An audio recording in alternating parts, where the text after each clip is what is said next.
Bless y'all. Bless y'all. Shalom to everyone. And may peace be upon you.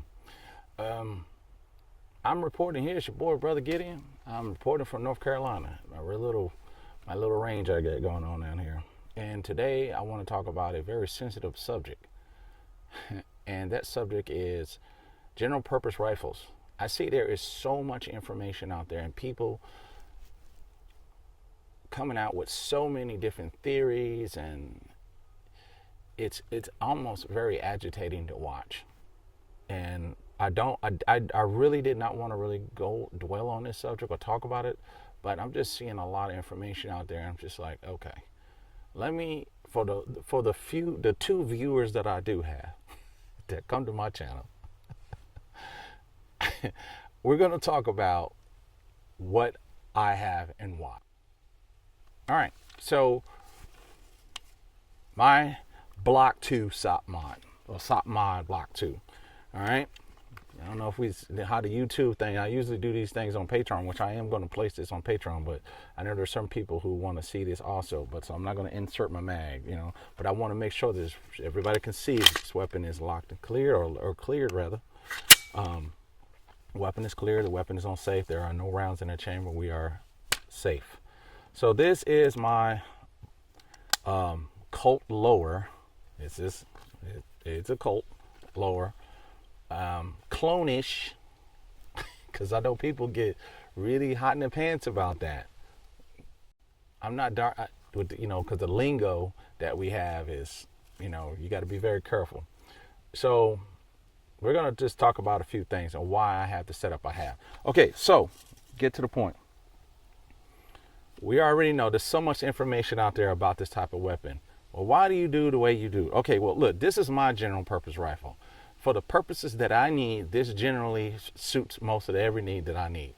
When I was in the war, my rifle that I used when I was in reconnaissance LRPS unit, I used M4, okay? And that was my recon unit, the one I had. It was light, it was agile, I can do what I need to do with it. Hey, things was a little bit different back in 2003, 2004 when we were invading Iraq, As I went through the war in Afghanistan, went back to Iraq several times, things changed. We got different equipment, I worked with different units, and it was awesome, So I don't have a whole division or a regiment behind me. All I have is the people that live with me and what I have in the safe. So there is no follow-on forces with me to a certain extent, I don't have a whole brigade or, people with A10s and, C-130s and none of that. So let's calm it down a little bit, okay, out there. Y'all, we need to calm it down. Let's be real, okay? What do you need? Right here, what I need, this suits everything I need. We want some people, they have LPVOs. I didn't have an LPVO when I was in the war. I don't the combat. I did not use one. I had this. Okay, right now it's on a Unity riser. You just stick it on there, you lift it up, and boom. Now I went from 0 power to 2.5 power. This is what I got. It worked. Most of the time when I was a designated rifleman, I used a Mark 14, and I got him with it too. It worked for me. That was when the specific role that I had. So when I had to get someone, I got him, and it was no issue. But for the most part, my M4 generally suited every need that I needed while I was in there. Every time I pulled the trigger, it worked. I can only say that my rifle only failed me one time in combat, and I was using somebody else's rifle. That's a whole nother story. Other than that, I slapped this bad boy together, and it suited my purpose, So I'm not really worried about all the different stuff that I got on. You put what you need to put on your rifle. This is what I have on my rifle. But what I'm saying is, this thing is extremely reliable because I made it so. To make sure the internal guts, I make sure that I put the best. And I got the Geisley springs, buffer systems. I got really good bolt carrier groups in there, springs. I got a very good barrel. I got a barrel from BCM. This is the same exact barrel that was used in the program. My quad rail right here from Daniel Defense is tough, man. It's proven. It's heavy. Well, I got to do a few more push-ups. Okay, that's fine. I'll do a few more push-ups. But guess what? Every time I sit here and not to press the trigger, it fires.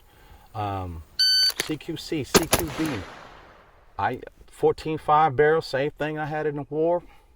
It worked. I mean, I cleared many of buildings in Iraq and Afghanistan using the same length barrel, coming in and out of Humvees. I've fired at 300-400 yards or meters at targets. They're no longer here. I've fired close up, and yes, the rounds that we had, I didn't have the proverbial 77 grain. For the most part, it was 62 grain green tip. I just serviced their targets with a couple more extra rounds. I usually generally do about 5 per customer, if I can. My Pack 15, man. This thing, reliable. Why do I have it? One of the reasons why someone asked me why do I have it back here like this is weight, bro. I had to do some magic. So when we're balancing this thing's about 11 pounds, man. This is a heavy rifle with all this stuff on it, and it is very heavy. And then when you start adding on more things, it just gets heavier and heavier. That's why I want to keep it on there. But this is a hefty joker, man. And one of the problems I had then, and I still have today with these, is that when you put all this stuff forward, it has a tendency, especially with this rail, to lean very forward. It's hard to. So I keep it like this in the back, and I just learned to raise it up a little. Now it's a little bright on the nods. I will say that. So I get a lot of glare. It'll shine, and but the lasers go straight through, no issues going up. But there is a noticeable shine or glare from the lasers, especially when I'm using the pointer. It will shine pretty bright, so I have to narrow that beam so I don't have so much flare back on it when I'm looking through nods. So I raised it up also on my Unity now, so I wear nods. I don't have dual nods. I got singles. That's what I have, bro. But they work. How many people out there in the world do not have nods? Well, I can't say that. I do. So when I put them in, it goes straight to my eye. Boom, right there. I'm just right there. I have my nods on, and I can see it. And I can do, the shooting that I need to do. My laser from around, hit my button, laser, no problem. So that's what I have. Is it the best setup? No, but it suits me. And I know from combat experience what works in the situations, and I have been in many situations. A regular M4 with just these basic items, a light. Oh my God, don't even get me started on a light. You need a light. I got a Vampire light, so I can switch this thing, go from IR to white light. So that's important. That definitely that you make sure that you cover it up. I'm in the process of getting a kill flash. I think they still call them kill flashes for this. That's new. We didn't have that back then, man. So I think it's pretty cool. But I'm gonna get a kill flash for that, and I think that should just finish this out. But this is pretty much it, man. This is what I got, and if the Army recruited me today, they wouldn't. But if they did, this is what I would go to. I would just like, okay, I would like to take my rifle, and we're going, and it's fine, and I know I'll do well. God say the same, And my backup irons, I'm a stickler for it. This is reliable. But because of the time when we had these things, they did used to shift. The parallax shift, we just had it would shift, and I would always, sitting around or hit the little button to make sure it was on. I constantly carried batteries on me. So they're a lot better now, but back then, yeah. But I really like them because it's what I'm used to, man. It's what I'm used to. My eye goes right to it every time I'm searching out. Bam! It just works for me. So this is what I like. But when things do go down, I like to have options. I like options. So because I'm a 50-year-old man and I came in the Army when most people that might be looking at this was still swimming around in some testicles, this is what I have. I like this reliability. So I have this set at 36 yard zero, which gets me way out to where I have another video about that. I think it's called Killmonger Boast. And I test the boast to see what I'm doing. And this will get me all the way out to, I think it was 350, something like that. Point of aim, point of impact, no issues, right to it. But when I got past 350 going into 400, that's when I started running into a little bit of an issue. So what I did was I just switched. So right here I have these zero just like I would in the military at 25 yards. And then from there I go through my peep sight. Obviously I would remove this. I have this buckled down, but it's easy for me to just take this off, this fastener, and then pull this off, and then it'll just be removed, and I can remove this, and then I can still stay in the fight. It doesn't take me more than a minute to take my knife out, which I always keep a knife, cut that bad boy off, and then push that button, pull it to the side. Quick release on this, on my Unity, quick release, and pop up my sights, and we're ready to go. When I first joined the military, that's what I had, iron sights. It's all good. I learned how, that's why I shoot good, because I learned how to fire iron sights. So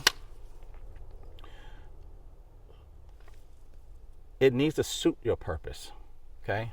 So there's, like saying, there is a lot of discussion. There is no rifle out there that's going to do it all. But I will tell you this from my personal experience. And I have put people under the ground. This works just fine. So with that being said, do what you need to do for you to be the best that you can be on the battlefield. And remember the spiritual battlefield that we're in all the time. I really like, these guys, I think, Barrel and Hatchet. I think that's what it's called. These guys in Florida. I really like their channel. And then one of the things, why I will say something about him, because he speaks on God. And it's important. Every time I make one of these, I'm always like, hey, bless y'all, this and the third. We have to. If you're not a spiritual person, that's fine. That's on you. Suit it. But I am. I believe that there is a God, the Most High Yahweh. I believe this. So, and that's fine if you don't. I believe that Jesus Christ is our Messiah, and he's the King, and he's the King to come. And he will come. He has promised us, and I believe that. I believe he died on the cross for our sins. I believe that wholeheartedly. And I will die believing that. Okay? And that's fine. If you don't believe it, it's no problem. There's other channels out there, but I think it is time that a lot of us cry out to God and ask him for his return. Ask him for mercy upon us and obey the commandments and do what you need to do. Okay? So just with all that being said, remember that be safe out there when you do decide to shoot, and don't shoot nobody that you don't want to shoot. Make sure that you shoot exactly what you need to shoot, and keep your aim true.